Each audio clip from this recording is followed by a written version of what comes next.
September থেকে বাংলা ভাষাকে সমস্ত সরকারি দপ্তরে বাধ্যতামূলক করলেন আমাদের রাজ্যের মুখ্যমন্ত্রী শুভেন্দু অধিকারী। প্রত্যেকে শুনবেন, মন দিয়ে শুনবেন। দেখুন, আমরা এতদিন জানতাম কি সমস্ত ইনফরমেশন মানে সরকারি কোনো নোটিশ, সরকার যদি কোনো নোটিফিকেশন দিত বা কোনো নোটিশ প্রকাশ করত, সবই কিন্তু ইংরেজি ভাষা কিন্তু ব্যবহার করত। বা যারা চাকরি প্রার্থী আছে তারাও জানে কোন সরকারের নোটিফিকেশন বেরোলে সেটা কিন্তু ইংরেজি ভাষাতেই বেরোতে। কিন্তু এখন থেকে মানে এই সেপ্টেম্বর মাস থেকে সমস্ত সরকারি কাজ বাংলা ভাষায় কিন্তু হবে, এবং যেখানে এই ইংরেজি ভাষা গুরুত্ব কিন্তু কমানো হলো। ইংরেজি ভাষা যেটা ব্রিটিশের ভাষা, এই ভাষাকে কিন্তু আস্তে আস্তে আমাদের রাজ্য থেকে কিন্তু বিতাড়িত হওয়া শুরু হলো। আমরা ইংরেজদেরকে 1947 সালে কিন্তু বিতাড়িত করেছি। 1947 সালে 15ই আগস্ট আমাদের দেশ স্বাধীন হয়েছে। তবুও কিন্তু ইংরেজি ভাষা কিন্তু আমাদের দেশ থেকে যায়নি, বা ইংরেজি ভাষা কিন্তু আমাদের দেশের মধ্যেই আছে। এবারে হ্যাঁ, অবশ্যই ইংরেজি ভাষা যে আমরা শিখেছি সেটা আমাদের কোনো ফল্ট নয়, বা ইংরেজি ভাষা আমাদের কোনো কাজে আসবে এরকম ব্যাপারটা নয়। কারণ আমরা জানি আমরা দেশ থেকে যদি বাইরে একটু বেরিয়ে যাই তখন আমাদেরকে সব জায়গায় কিন্তু ইংরেজি ভাষাতেই কিন্তু কথাবার্তা বলতে হয় ম্যাক্সিমাম জায়গায়।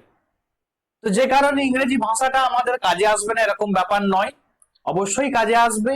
কিন্তু যেহেতু বাংলা ভাষা আমাদের মাতৃভাষা, এবং যে ভাষাটা আমরা মানে কি বলবো এতদিন পর্যন্ত এতটা গুরুত্ব দেওয়া হতো না, সেই বাংলা ভাষাকে কিন্তু এখন থেকে মানে সেপ্টেম্বর মাস থেকে কিন্তু গুরুত্ব দেওয়া হবে, এবং সমস্ত সরকারি নোটিফিকেশন সমস্ত কিছু কিন্তু বাংলা ভাষায় হবে। এবং এই বাংলা ভাষাতে কেন করা হলো না, অবশ্যই আমাদের দেশের স্বরাষ্ট্রমন্ত্রী অমিত শাহ তিনি কিন্তু চিঠি করেছিলেন আমাদের রাজ্যের মুখ্যমন্ত্রী শুভেন্দু অধিকারীকে। কি বলেছেন একটু ভালো করে দেখে নিন। না, প্রশাসনের বাংলা ব্যাপক ব্যবহার নিশ্চিত, অমিত শাহের চিঠি মুখ্যমন্ত্রীর বড় সিদ্ধান্ত। চিঠিতে কেন্দ্রীয় স্বরাষ্ট্রমন্ত্রী অমিত শাহ পশ্চিমবঙ্গের মুখ্যমন্ত্রীর উদ্দেশ্যে একটি চিঠি পাঠিয়েছেন।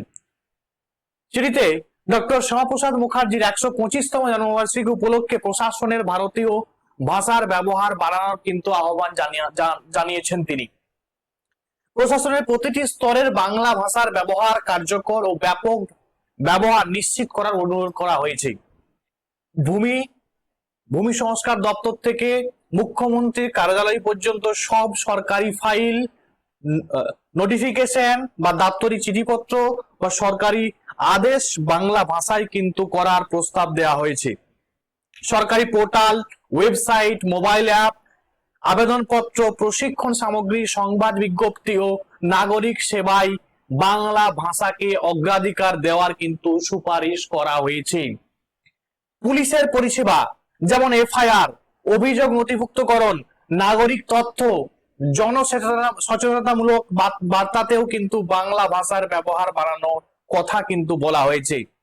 ভারত সরকারের সঙ্গে দাপ্তরিক যোগাযোগ, বাংলার পাশাপাশি রাজভাষা হিন্দি ব্যবহার করার কথা কিন্তু বলা হয়েছে বা পরামর্শ দেওয়া হয়েছে স্বরাষ্ট্র মন্ত্রকের।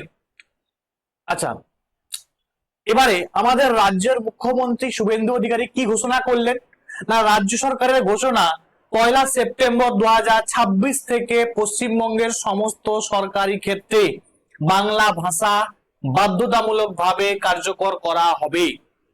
একদম তিনি কিন্তু ঘোষণা করে দিয়েছেন আমাদের রাজ্যের মুখ্যমন্ত্রী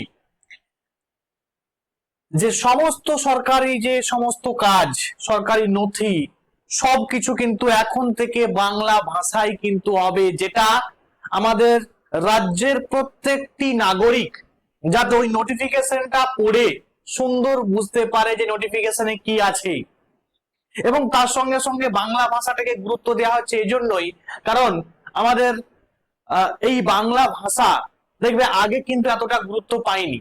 আমরা দেখেছি বিভিন্ন জায়গায়, যেমন তামিলনাড়ুতে তাদের তামিল ভাষা কিন্তু বেশি ব্যবহার হয়, বা অন্য জায়গায় যেখানে আমরা যাবো মহারাষ্ট্রে মারাঠি ভাষা, ঠিক আছে, সমস্ত রাজ্যে তাদের ভাষাকে কিন্তু গুরুত্ব দেওয়া হয়েছে। কিন্তু আমাদের পশ্চিমবঙ্গে সমস্ত নোটিফিকেশন ইংরেজিতে, সমস্ত নোটিশ, সরকারি নোটিশ, সরকারি যা কিছু কাগজপত্র সবই কিন্তু ইংরেজিতে। মানে আমাদের বাংলা ভাষা, আমরা বাঙালি বলি কিন্তু আমাদের বাংলা ভাষার গুরুত্ব কিন্তু এতদিন ছিল না, কিন্তু এখন থেকে এই সেপ্টেম্বর থেকে বাংলা ভাষার কিন্তু গুরুত্ব দেওয়া হলো। তো অবশ্যই আপনারা জানাবেন এই যে বাংলা ভাষার গুরুত্ব বাড়ানো হয়েছে, সরকার বাড়িয়েছে, এটাতে আপনারা কতটা খুশি অবশ্যই কমেন্টে জানাবেন। এবং যদি মনে হয় যে না বাংলা ভাষার থেকে ইংরেজি ভাষাটা ভালো ছিল, সেটাও কিন্তু কমেন্টে জানাবেন, কিন্তু আপনাদের যুক্তি দিতে হবে। আজকে ভিডিও এখানে পর্যন্ত। Thanks for watching.